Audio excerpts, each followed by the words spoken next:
This For Your Money segment is sponsored by Strategic Wealth Designers. For Your Money, financial planning can be a good way to evaluate your current financial condition. Yeah, CBS 4's Nick McGill spoke with our expert on the ways this tool can help you strategize for the future.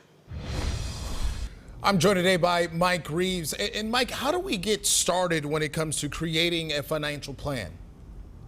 Well, a financial plan, that's really where you're at, where you're going, and how to get there. The way to start, write down or gather some information. That would be your investments now, how much you're making, how much you're spending when you want to retire. And you can go online, grab some software there. There's some free software on multiple sites, but plugging in that information will give you an idea.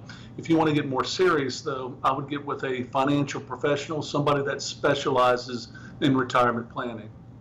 Now, how does the plan then shift, or how should we prepare for that plan to shift once we get closer to retirement? So when you get, say, 10 to 15 years from retirement, you definitely want to take less risk. One way to do that is to start using the rule of 100.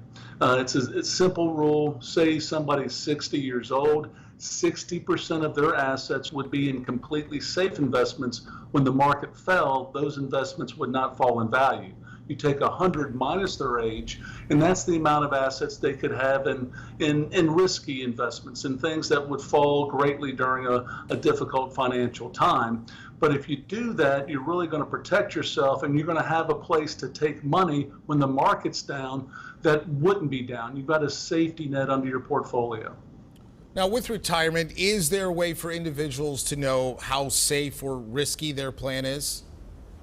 Yeah, we advocate using something called a stress test, and that's a computer simulation where you take your investments, you plug them into that computer, and then look at those investments during a very difficult time. So let's say you're looking at 2008, your current investments, how they would perform during that time. If they would lose 30 or 40 or 50%, probably need to make some changes, probably need a more balanced approach.